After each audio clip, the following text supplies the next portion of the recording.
오늘은 목동을 찾아오신 참목자, 참목자는 예수님을 말씀하죠. 목동을 찾아오신 참목자라는 제목으로 말씀을 증거하려고 합니다. 지금은 고인이 되셨지만 한 시대를 주름잡던 배우가 있었습니다. 여러분 생각나는 배우 혹시 있습니까? 한 시대를 참 이렇게 풍미하던 아주 유명한 배우가 일찍 세상을 떠났습니다. 최진실이라고 하는 배우를 다 아시죠? 그분의 딸이 그 당시에 안타까운 일이 있었을 당시는 꼬마였는데 어느새 다 커서 청년이 되었어요. 그래서 얼마 전에 기사가 났는데 제가 참 감동을 받고 그 기사를 본 일이 있습니다.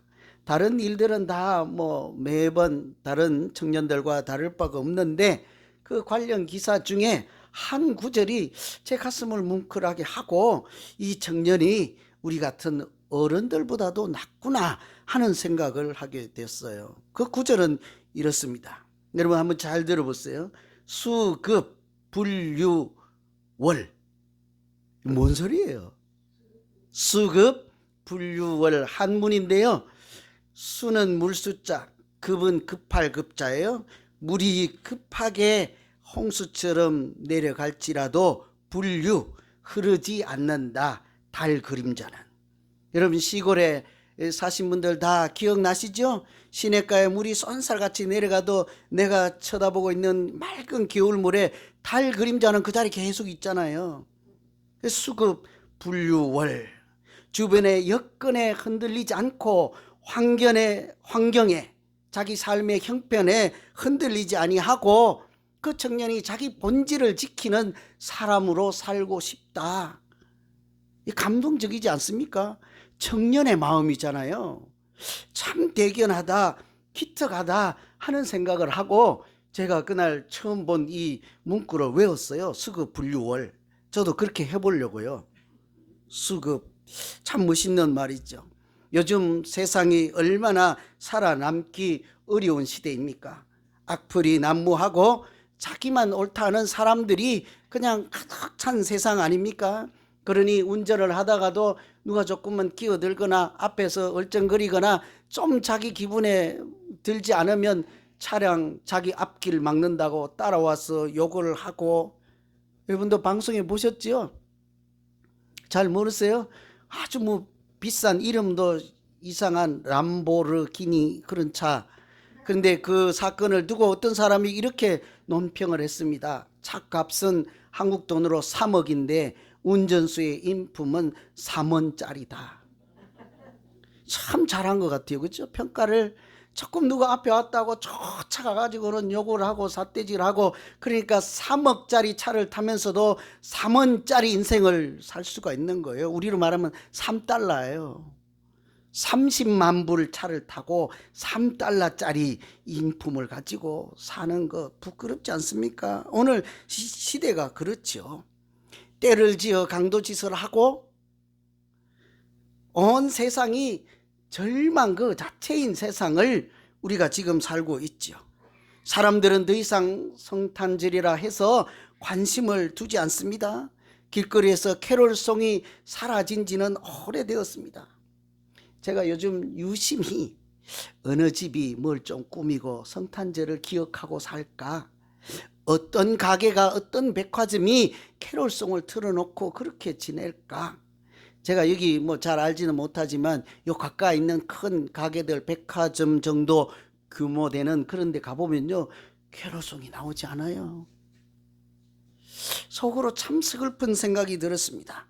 성탄절을 지킨다 하더라도 많은 사람들은 성탄의 본질은 다 잊어버리고 그 하는 말마다 그냥 해피 뭐라고 그래요 그 뒤에? 많다. 똑똑하신 분들. 그죠? 그대로 따라 하신 거 아니에요? 혹시 자꾸 의심이 가네. 그죠? 세상이 다 성탄의 본질은 온데간 거 없고 예수님은 없는 성탄절을 지내며 해피 할러데이라고 하는 시대를 우리가 살아가고 있지 않습니까? 텔레비전만 켜도 광고에 멋있는 차가 지나가는데 그 뒤에 배경에 보면 뭐라고 돼 있어요? 해피 할러데이라고 돼 있잖아요. 그래서 제가 그 차 안 사려고 딱 봤더니 한국 차라서 또 사야 되겠어요. 어쩔 수가 없어요. 그런데 참 안타깝고 마음이 아프지 않으세요? 그러니 오늘 여기서 성탄절 예배를 드리는 우리만이라도 해피 할러데이 하지 않고 뭐라고 할까요? 메리 크리스마스. 2부 예배는 오늘 왜 이렇게 잘나신 분들이 많죠? 훌륭하신 분들입니다. 우리만이라도 그렇게 해야 되지 않겠어요? 해피 크리스마스, 메리 크리스마스라고 해야 될 줄로 믿습니다. 우리끼리 지나가다가 옆에 낯선 사람 지나가면 그냥 우리끼리 모르는 척하고 그 자리에서 다시 메리 크리스마스 이렇게 해서 그 사람 좀 듣게. 우리라도 그 길을 지켜야지요. 우리에게는 수급 분류월이 있기 때문이에요. 수급 분류월. 물이 빨리 지나가도 달 그림자가 그 자리에 서 있듯이 세상이 아무리 혼탁하게 흘러갈지라도 우리 마음 안에 변함없이 살아계신 수급 분류월 예수님이 살아계시기 때문인 줄로 믿습니다. 그러니 우리가 언제라도 메리 크리스마스, 해피 할러데이는 입에도 담지 마세요. 그런 일이 없습니다. 여러분, 그렇게 우리가 성탄절에 다시 만나야 되는 그 예수님, 우리 모두에게 수급 분류월이 되는 그 예수님 어떤 분이실까요?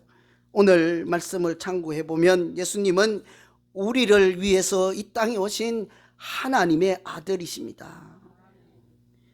11절에 보시면 오늘날 다윗의 동네에 너희를 위하여 구주가 났으니 곧 그리스도 주시니라.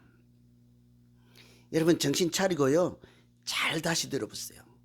오늘날 다윗의 동네에 구주가 나셨으니 곧 그리스도 주시니라. 오, 진짜요? 제가 한 개 뺐는데. 오늘날 다윗의 동네에 구주가 나셨으니 곧 그리스도 주시니라. 한 개 뺐다니까요. 오늘날 다윗의 동네에 너희를 위하여 구주가 나셨으니 곧 그리스도 주시니라. 여러분 거기서 뭐가 여러분 들리십니까? 만일에 다윗의 동네에 예수님이 탄생하셨습니다 이렇게만 들리면 그것은 그냥 신문 기사 한 줄에 지나지 않습니다. 저 동네에 다윗의 아들 후손이라고 하는 예수가 태어났습니다. 신문 기사잖아요. 그런데 저는 일주일 동안 이 말씀을 묵상하고 준비를 하면서 왜 그 말씀이 그렇게 크게 들리는지요. 너희를 위해서 오늘날 다윗의 동네에 예수님이 나셨다. 뭐래요? 너희를 위하여, 너희를 위하여 구주가 나셨다고 하잖아요. 여러분 아멘이 잘 안 되시죠? 잘 안 되실 거예요. 우리가 민원이 생기고 하소연할 일이 있어서 백악관이나 청와대에 하소연을 하면 그 대통령이 고위관직 서기관 정도 되는 그런 공무원들을 우리 집에, 우리 교회에 보내줄까요? 안 보내요. 어림없어요. 말단 공무원도 안 보내요. 편지 한 줄 보내줄까요? 그런 일도 웬만해서는 없을 거예요. 그런데 어떻게 하물며 나같이 미천한 사람에게 하늘에 계신 하늘 보좌에 앉아 계셨던 하나님의 아들을 나를 위해서 보내줄 수가 있냐고요. 그 말씀이 정말 나에게 주신 말씀으로 들리면 우리가 그냥 그저 스쳐 흘러 지낼 수 있는 말이 아닌 거예요. 너희를 위하여 구주가 나셨으니 그리스도 주 예수라, 이렇게 말씀하셨습니다. 제가 그렇게 그래 맞아, 하나님이 나를 위해서 예수님을 보내주셨지. 그런데 왜일까요? 나같이 미천한 사람에게 하나님의 아들을 어떻게 보내주실 수가 있을까? 왜일까? 궁금하지 않습니까? 제가 제 인생을 생각해 보니 인생이라고 하는 것이 죄송합니다만 아직 어리지만 별게 아니더라고요. 때로는 쓸쓸하고 외롭고 그냥 참으로 견디기 버거운 짐이 때로는 내 인생일 때가 있더라고요. 여러분, 우리가 그렇지 않습니까? 아무도 찾아주는 사람 한 사람도 없고, 제가 가끔 그럴 때가 있어요. 한 달이 되도록 아무도 전화하는 사람 없어. 우리 교회에 100명이 넘는 성도들이 아무도 전화해서 밥 먹자는 사람도 없어. 아무도 전화해서 잘 있냐고, 지난주에는 아무도 만나자고 얘기하는 사람도 없고, 뭐 교회에 별일이 있냐고 묻는 사람도 없고, 내가 어느 교회를 다니는지 도대체 모르겠더라고. 그럴 때가 있다고요. 아무도 찾아주는 이 없고, 힘들 때 기댈 언덕조차 하나 없어서 마치 떨어지는 낙엽처럼 맥없이 터벅터벅 마지못해 한 걸음씩 또 하루 또 하루 살아갈 때가 누구에게나 있지 않습니까? 바로 그때 하나님이 세상을 이처럼 사랑하사 독생자를 주셨으니, 그런데 오늘 버전으로 하면요, 바로 그때 하나님이 세상을 이처럼 사랑하사 너희를 위하여, 그런 너를 위하여 독생자를 주셨다고 하지 않습니까? 오늘 말씀해 보면 그 소식을 가장 먼저 들어야만 하는 사람이 있었습니다. 오늘 오후 1시에 제가 얼핏 들으니까 요셉도 나오고 마리아도 나오고 뭐 헤롯도 나온다면서요. 제가 다 끝나고 한마디 질문 드리려고 해요. 그 중에 여러분은 누구십니까? 헤롯이라고 하실 분들도 가끔 계실 거예요.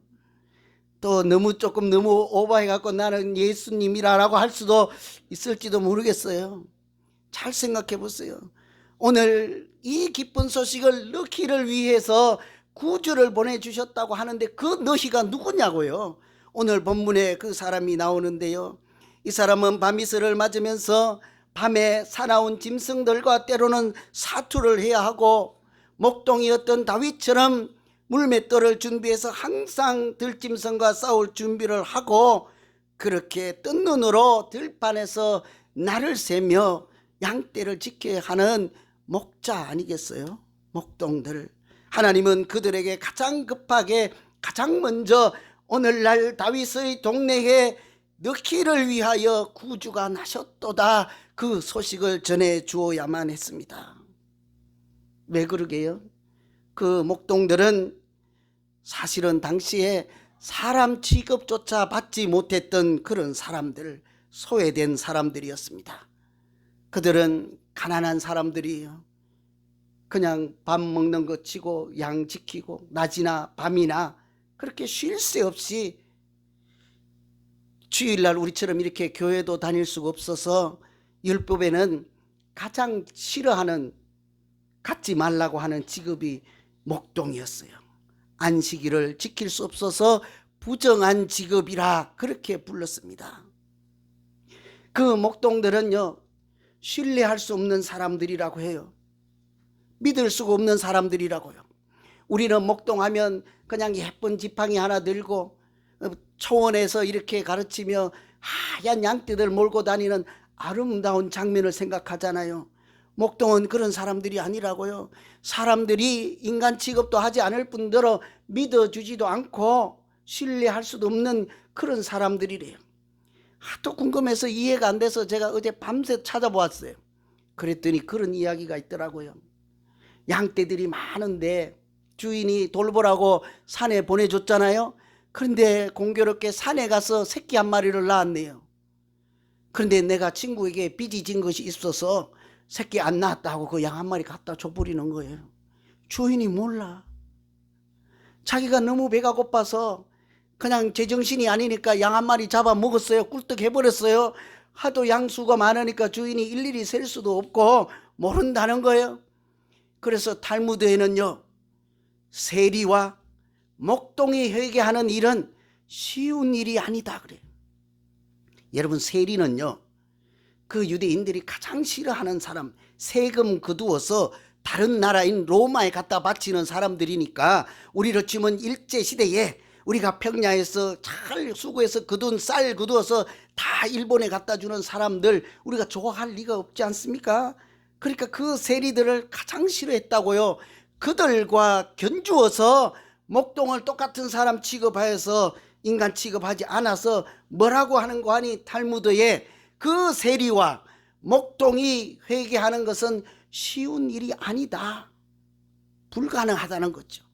그만큼 소외되고 가난하고 사람 취급받지 못하고 부정한 사람이요, 믿을 수 없는 사람이요, 마치 죄인 취급을 당했던 사람들이 당시의 목동들이거든요. 그런데 하나님은 그들에게 가장 먼저 오늘날 다윗의 동네에 너를 위하여, 너희를 위하여 구주가 나셨도다. 우리가 잘 아는 대로 예수님이 죄인들의 친구로 이 세상에 오셨다고 하지 않습니까? 그 죄인처럼 취급당하는 목동들의 친구가 되기 위해서 하늘에서 하나님은 그의 독생자 예수를 오늘날 보내주신 줄로 믿습니다. 그 목동에게만 보낸 것이 아니라 오늘 이 시대를 살아가는 현대판 목동들도 있잖아요.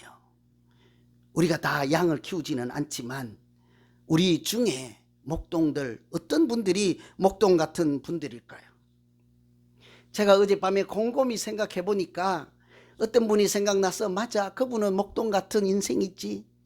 또 이쪽 줄에도 그래, 그분들도 목동 같은 인생이지. 그래서 긍휼한 마음으로 우리 장로님들이 큰 돈 써갖고 이거 달았잖아요. 맨날 고개를 일로 보고 있으니까 목 디스크 올까봐. 얼마나 보기 좋아요, 양쪽에. 그래서 생각하다 보니까 어쩌면 이 땅, 이 시대를 살아가는 우리 모두가 목동 같은 인생이지 않겠습니까? 잘 살아보겠다고 조상대대로 살아왔던 그 고국 땅을 남겨놓고 미국까지 와서 이민자로 살아가고 있지만 말이 잘 통하기를 하십니까? 한국에서 배운 지식이나 경험들이 어디 쓸모가 없잖아요, 하나도. 고단하게 살아가는 하루하루가 목동 같은 인생이지 않습니까? 여러분, 잘 이해가 안 돼요. 저는 뼈저리게 느껴요. 한국에서 저도 잘 나갔거든요. 죄송한데요. 잘 나갔어요. 근데 미국에 와보니까요, 지나가면 어디서 돌이 와서 굴러가나 보다고 아무도 관심 두는 사람 없어요. 알아주는 사람 없어요. 한국에서는 제가 영어 제일 잘했다고요. 여기 오니까 말하지 말래요. 아무 소용없어요. 제가 배웠던 지식이나 경험 별 소용없어요. 그래서 고단하게 살아가는 어머니, 아버지들 목동 같은 인생 있죠. 어른들만 그렇습니까? 같이 부모님이 간다 하니까 무턱대고 따라왔는데 와서 보니 웬걸요, 자기가 생각했던 것하고 많이 달라서 학교에 가서, 직장에 가서 고생하는 청년들, 학생들, 그러다 또 잘못된 친구 만나면 피부색이 다르다고 너는 네 나라 가서 살라고 할 때마다, 그런 소리를 들을 때마다 우리가 이 땅에 사는 나그네요, 목동 같은 사람이겠구나. 그 사람들에게 오늘 하나님께서 오늘 다윗의 동네에 그런 너희를 위하여 구주를 주셨으니 곧 그리스도 주시니라. 포로된 자에게 자유를, 눈먼 자에게 다시 보게 함을 전파하며 눌린 자에게 자유를 선포하시려고 그렇게 하나님의 아들을 우리에게 보내주신 줄로 믿습니다. 그렇다고 하면요, 우리가 그렇게 하나님의 은혜로 미천한 나에게 저 지극히 거룩하고 높으신 하나님의 아들을 보내주셨다면 그 깊은 소식을 나만 갖고 있을 것이 아니라 주변에 나와 같은 또 다른 목자들, 목동들에게 전하면서 우리가 살아야 그것이 바로 믿음으로 사는 줄로 믿습니다. 그래야 되지 않겠어요? 여러분, 만일요, 여러분 주변에 목자가 잘 보이지 않으면 교회 안에서부터 한번 찾아보세요. 오늘은 다 빨간 옷도 입고 성탄절이라고 막 한 번 더 바르고 머리도 아까 반짝반짝하고 뿌리고도 오고 막 그랬다고 하는데 목동이 안 보이잖아요. 겉모양 보고는 몰라요. 그런데 이 중에 얼마든지 목자 같은 사람들이 있어요. 제가 생각해 보니까요, 새로 오신 분들이 목자 같은 분들이겠다 하는 생각이 참 많이 들었습니다. 그분들은 아니 새로 오지도 않으면서 왜 아멘 하세요, 권사님? 아, 맞다고요? 네, 그렇죠. 그분들이 목동 같은 분들이에요. 제가 생각해 보니까 날씨도 별로 안 추운데 그분들은 제가 보기에는 항상 추워요. 손발 시린 사람 또 손들지 마세요. 그런 분 말고 새로 오신 분들. 옷은 많이 입고 왔는데도 그분들은 항상 추워요. 배는 부른데 그분들의 마음은 항상 고파요. 그분들 주변에 사람은 많은데 항상 교회 와도 외로워요. 그분들에게 따뜻한 말, 친절한 말씨로 인간적인 정을 나누면서 믿음으로 살아갈 만한 참된 친구가 다가서는 사람들이 별로 없기 때문이지 않겠습니까? 우리가 기쁜 소식을 전하고 하나님의 사랑을 나누는 일에 서툴고 마음은 있어도 표현도 잘 할 줄 몰라서 처음 온 분들이 마치 목동같이 그렇게 추운 인생, 쓸쓸하고 외로운 그런 믿음 생활 얼마든지 할 수 있어요. 그분들이 우리가 만날 때마다 저분이 있을 맞는 목동 같은 분들이겠구나. 따뜻한 차 내가 한 잔 마실 때 오늘부터 카페에서 차를 주시는지 모르겠지만 거기서 맛있는 차 한 잔 하면 몰래 그분들 슬쩍 한 잔 갖다 드리고 이거는 좀 비싼 차예요 하고 드리면 얼마나 좋겠어요. 그분들은 교회 안에서도 하나님의 은총이 특별히 필요하신 분들이지요. 새로운 분들은 또 별로 안 반가웠나 봐. 아멘도 조그맣게 안 해. 오늘 지금 3분이나 새로 오셨는데 그분들이 서운하지 않겠어요? 만일 그분들이 목자같이 생각되지 않으면 여러분 그러면 어르신들 어때요? 어르신들 몇 세라고는 하지 않겠지만 어르신들 어떻습니까? 젊은 날에는 날아다녔지만 세월이 자꾸 가다 보니 어느새 내가 천덕꾸러기 같은 그런 느낌을 가질 때 자격지심으로 살아가는 순간들이 왜 없겠어요? 입으로 말은 안 하지만 이제는 내가 물러나야 되는가 보다. 내가 다른 사람에게 혹시 피해만 되는 것이 아닐까? 때로는 소외된 사람처럼 앞에 나와서 다 율동하고 오늘은 하모니카도 분다고 하는데 그냥 호흡이 짧아서 하모니카도 불지 못하고 쳐다보면서 소외감을 얼마든지 느낄 수 있지 않겠어요? 연약한 마음이 되어서 그렇게 하나님의 은혜와 위로 없이 살아갈 수 없는 그 어르신들도 어떻게 보면 밤이슬 맞는 목자 같은 심정으로 살아가는 분들이라 할 수 있겠지요. 교회 밖으로 나가봐요. 목동 같은 분들이 얼마나 많아요. 특별히 이 코로나 시대에 밤낮으로 열심으로 몸을 쓰고 애를 쓰고 그렇게 살아가지만 겨우 버티고 지금까지 살아내는 분들이 얼마나 많습니까?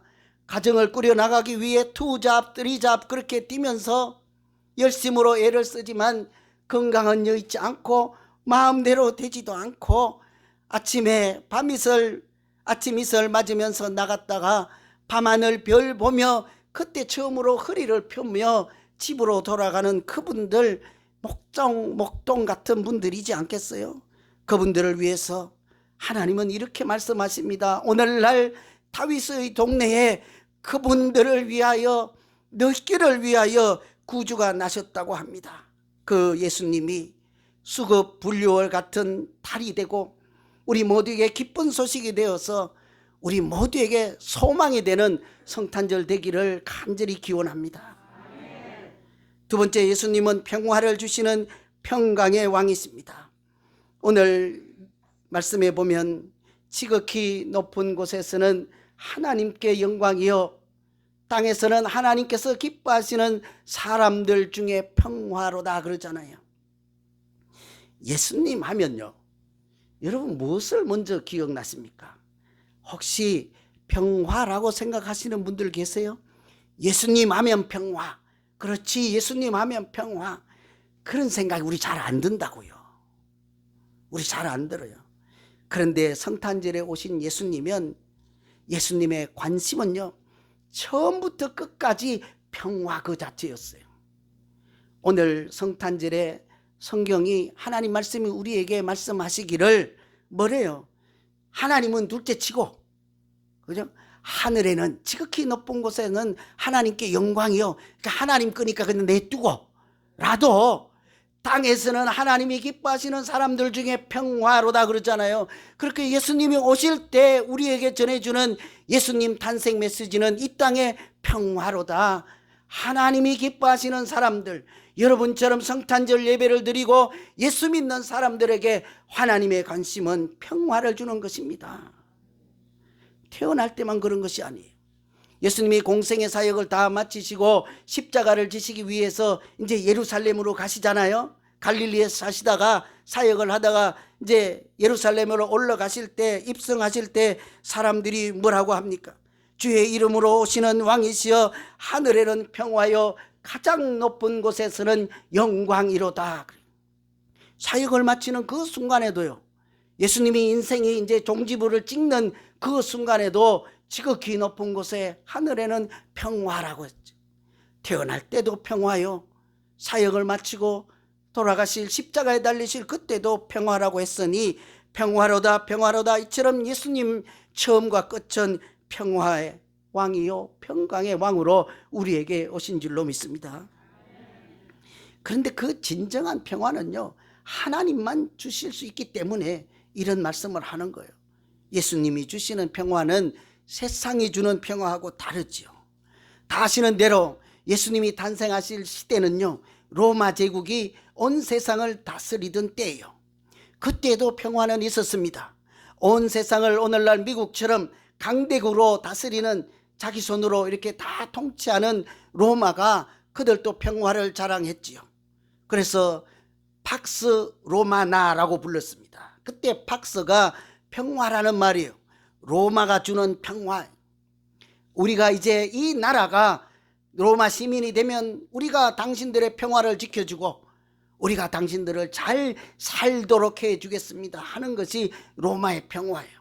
그런데 그 평화가 어떤 평화입니까? 지금까지 전쟁을 해가지고 죽이고 해가 피를 흘리고 땅을 다 뺏고는 이제 충분한 땅이 있으니까 이제는 전쟁 안 하고 이제부터 평화를 주겠습니다. 그것이 진정한 평화일까요? 사람의 피를 흘리고 이렇게 힘으로 강압적으로 억누르는 인간이 만들어낸 형식적인 말할 수 없는 평화, 거짓 평화이지 않겠습니까? 그런데 예수님의 평화는 달라요. 예수님께서 십자가에 달리기 위해서 예루살렘에 가실 때요, 그래서 전쟁을 상징하는 말을 타지지 않고 오히려 어린 나귀 새끼를 타고 예루살렘으로 들어갔다고요. 옛날에 말은요, 요즘으로 말하면 탱커예요. 그러니까 예수님께서 도시에 들어갈 때 탱크 타고 들어가지 않고 아까처럼 람보르기니 같은 그런 차 타지 않고 어린 나귀 새끼를 타고 들어가셨다고. 얼마나 꼴이 우스꽝스럽고 사람들 보기에 체면이 말이 아니겠습니까? 그럼에도 불구하고 그 주변에 모여든 사람들은 뭐라고 그래요? 하늘에서 오신 주의 이름으로 오시는 이 이스라엘의 왕이시라, 이렇게 부르잖아요. 평강의 왕이심을 금방 알아채는 것 아니겠습니까? 그렇게 예수님께서 평화의 왕으로 오시는 것은 이미 태어날 때부터 이미 예고된 말씀이었죠. 그래서 하늘에 그렇게 높으신 분이 이 땅에 오실 때 왕으로 태어나시지 않고 황제로 태어나시지도 않고 교황으로 태어나시지도 않고 어느 재벌 그룹처럼 부자로 회장님으로 오시지도 않고 아기 예수로 오셨습니다. 말구 위에 누이신 초라한 모습으로 오신 것은 우리에게 하늘에서 주시는 평화가 세상이 주는 평화하고 다르다는 것을 깨닫고 보고 누리게 하시기 위함인 줄로 믿습니다. 이처럼 예수님의 평화는 힘으로 누르는 평화가 아니라 겸손으로 섬기는 평화요, 십자가에 달려서 화목 제물이 되시는 사랑의 평화인 것이었습니다. 이 사실을 잘 아는요, 성 프란시스코라는 사람이 그래서 이렇게 기도를 했습니다.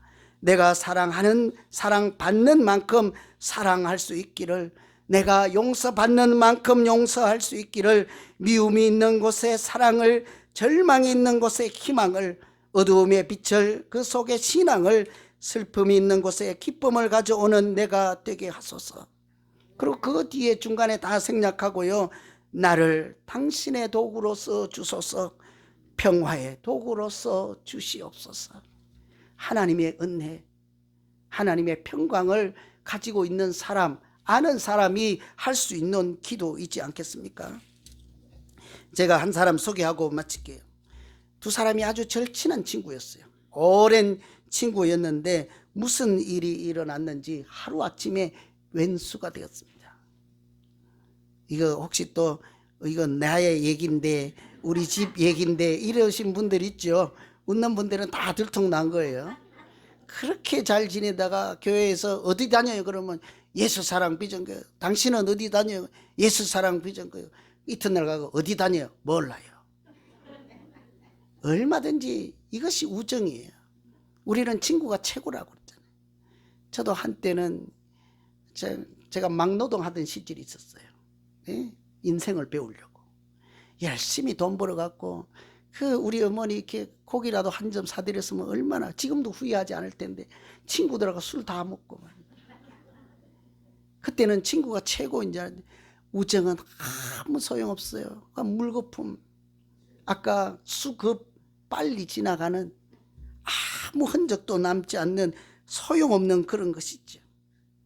그러니까 이분들도 둘이 그렇게 지나다가 하루아침에 무슨 일인지 왼수가 된 거예요. 그런데 그 중에 한 명이 교회를 다녔는지 몰라요. 혹시 예수사랑 비전교회인지. 자기 양심이 자꾸 끓이는 거예요. 잠이 안 와요. 내가 예수를 믿는데 이렇게 형제도 사랑하지 못하고 이렇게 안 좋은 일이 있다고 해서 지금까지 쌓아왔던 우정을 물거품 되게는 할 수 없다 하고, 하나님 말씀처럼 형제를 사랑하지 못하면서 예수 믿는다고 하니 이 자꾸 걸림이 되는 거예요.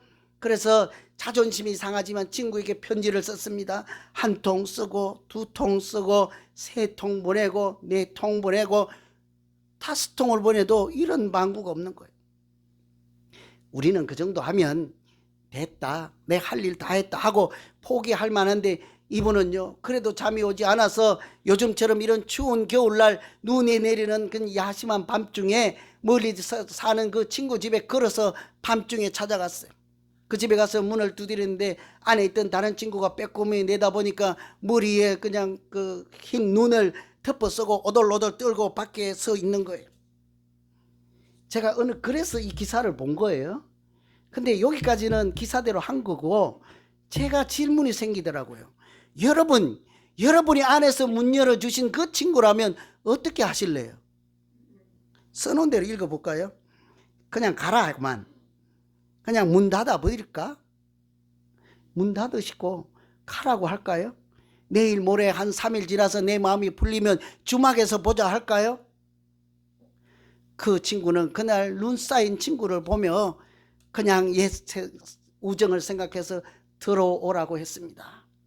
가서 오해를 풀고 시기와 질투, 미움 다 내려놓고 마치 그날 밤에 내린 눈처럼 눈 녹듯이 그들에 있는 앙금과 갈등과 오해가 다 풀어지고 다시 우정을 회복하고 사랑을 회복하게 되었습니다. 여러분, 어떤 신학자가 이 장면을 생각하면서요, 맞다, 예수님이 바로 그런 분이시다. 하나님이 하늘의 영광을 다 버리시고 자기가 낮은 모습으로 다른 사람에게 좀 굽히고 손해보고 그렇게 예수님처럼 갔더니 눈 녹듯이 다 풀어지고 사랑을 회복한 것처럼 하나님께서 겸손의 왕으로, 평화의 왕으로 하늘 보좌를 그냥 남겨두시고 이 땅에 사랑의 모습, 희생의 모습, 헌신하는 모습으로 이 땅에 오셔서 오늘날 우리에게 그렇게 찾아오신 분이 그 친구 같은, 무릎 굽히고 눈 맞으며 찾아갔던 친구처럼 우리에게 오신 분이 바로 평강의 왕 예수 그리스도이십니다. 이 제 얘기가 아니고 신학자가 이렇게 해설을 했더라고요. 여러분, 그렇지 않습니까? 평강의 왕으로 오신 예수님이 오늘 우리에게도 그렇게 말씀하십니다. 화평케 하는 자는 복이 있나니 저희가 하나님의 아들을 일컬음이라 받을 것이라. 화평케 하는 자는 복이 있나니 저희가 하나님의 아들이라 일컬음을 받을 것입니다. 나를 위해서 이 땅에 오신 예수님을 오늘 성탄절날 우리가 새롭게 만나시고 우리를 위해서 선포하신 그 평화를 누리며 복되게 살아가는 오늘 성탄절 되기를 간절히 기원합니다. 같이 기도하겠습니다. 하나님 아버지, 세상에 많은 소리들도 있고 많은 위인들도 있지만 나를 위하여 그 어떤 사람이나 그 어떤 모습, 귀한 것들보다 하늘에 계신 하나님의 독생자를 이 미천한 나를 위해서 보내주시고 너희를 위하여 보내주셨다 말씀해 주시고 평강의 왕으로 오셔서 우리가 평화를 누리며 살기를 소망하고 원하시고 인도하시는 하나님의 은총으로 살아가는 우리 모두 되게 하여 주시옵소서. 예수님 이름으로 기도하옵나이다. 아멘.